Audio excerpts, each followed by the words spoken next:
Righty then. Manchester United win over Sunderland with 2-0.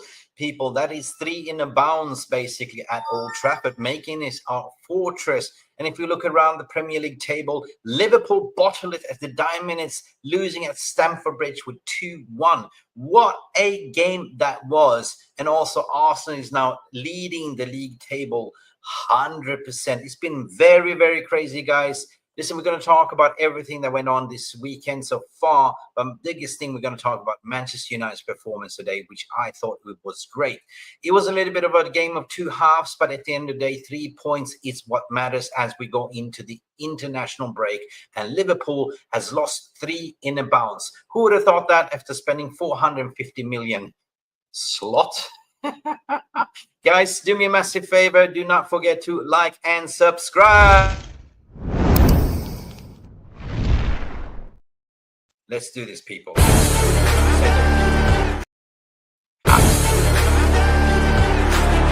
Garnacho! Has the Premier League ever been more challenging? Will you be in the dugouts at Old Trafford on Sunday? I will be here. Definitely.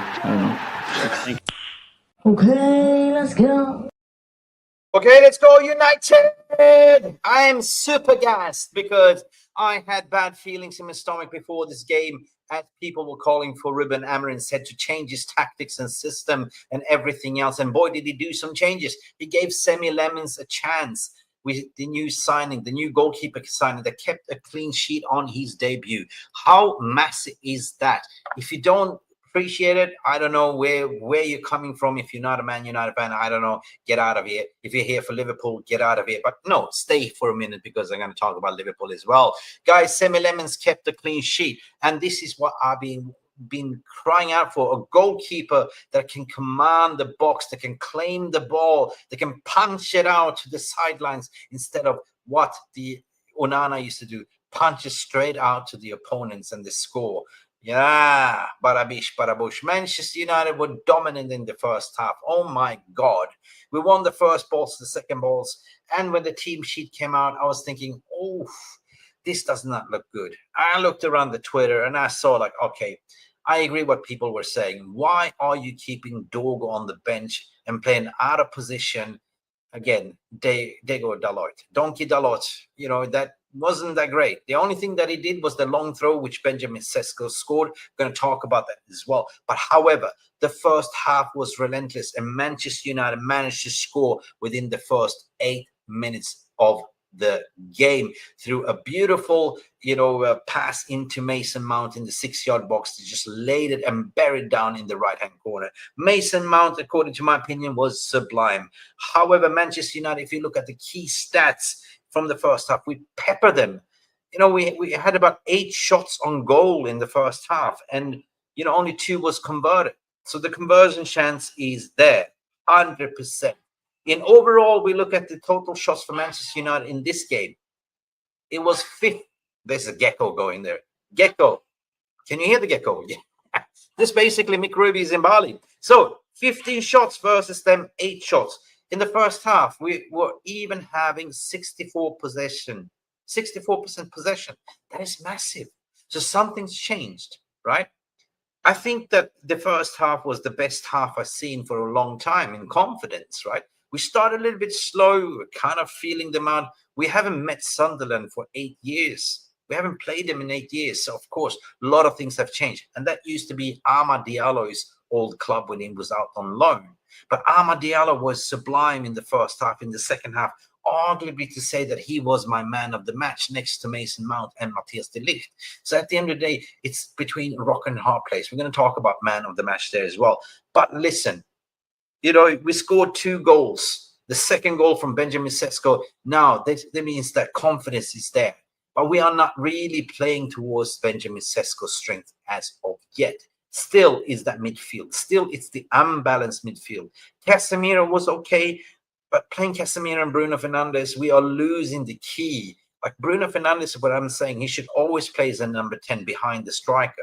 That's why Bruno Fernandes is dangerous. However, Bruno Fernandes did have chances. Bruno Fernandes almost outsmarted the goalkeeper and God, their goalkeeper in the first half had 3 important saves. We could have been up 5-0, 4-0 in the first half.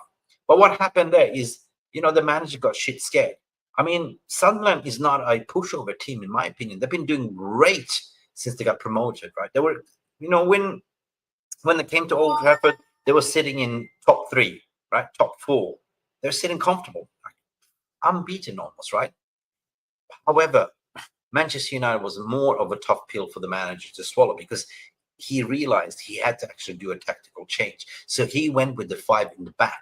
He parked the bus. He shat his pants, basically.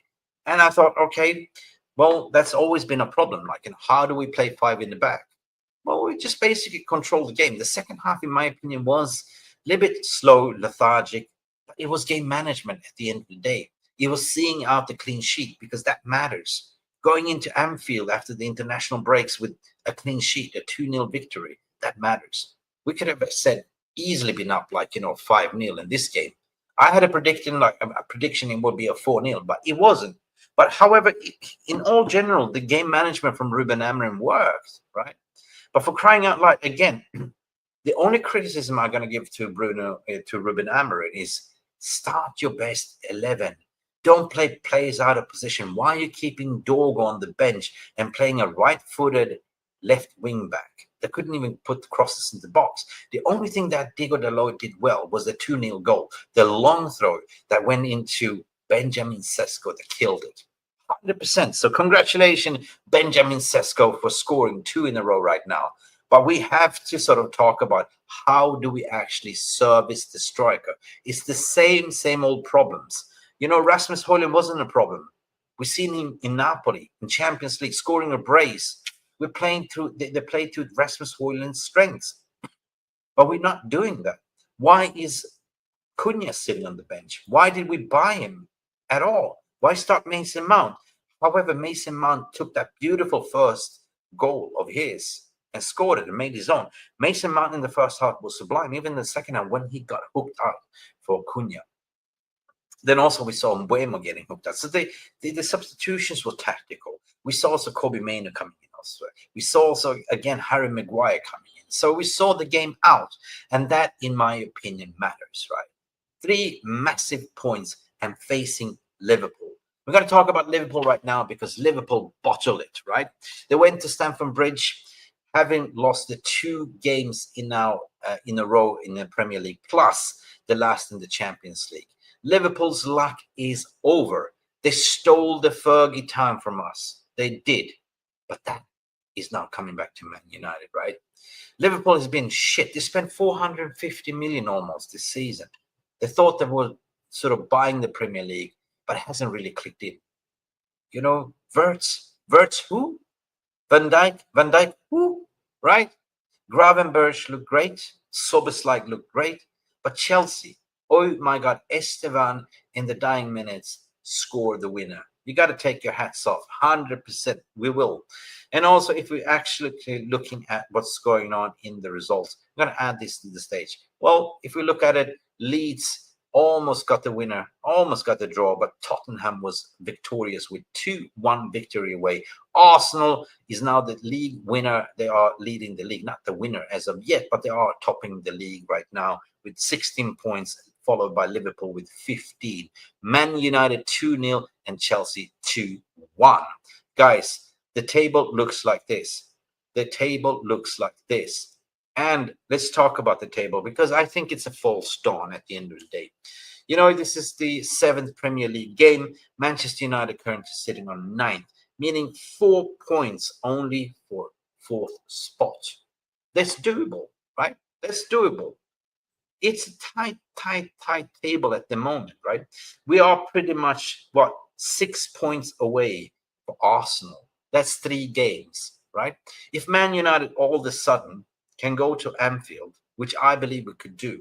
We seem to play good against the top 6 sides, right? We faced already Chelsea. We faced already Arsenal. We faced Man City already, and now we're facing Liverpool away. So that's more of the 4 of the best teams already we are facing early in the season, right? We get a result over there. That is 2 in a bounce. That's something that we've been crying out for. We want 2 wins in a row. And if we get 2 in a row, like, I will cut my hair. The same with the other guy. What's his name? That said, he's got a big bush. Anyway, so we're entering into international breaks and it's boring. It is boring as hell. But what can we do? At least we're coming with momentum. Clean sheet, Senne Lammens, congratulations. Šeško, 2 in a row, congratulations. But I still want to see changes. Ruben Amorim, I want to please start your best team. Stop doing what you're doing. We don't need to rotate. We're only playing 1 game a week plus FA Cup when it starts. So what's the excuse of rotating, right? Do not ever stop Bayern in goal again. Senne Lammens was great. Senne Lammens showed us what a shot stopper is. Senne Lammens showed us that he commands the box, but instead of, punching it out to the point, he came out and claimed the ball. And that is what I like to see. There was fight, there was determination. We were hunting like a pack. We were pressing, but in the second half, we took the gas out of the pedal a little bit and actually saw the game out. This is what we want to see. 3 massive points for Manchester United. Can we build on this momentum? Can we? Let's hope and see.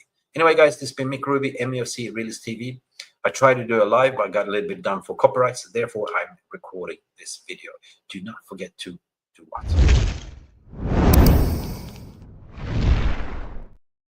All right, I will be back next week with more of live content. You haven't seen me for a long time, but I promise I am back. Send it.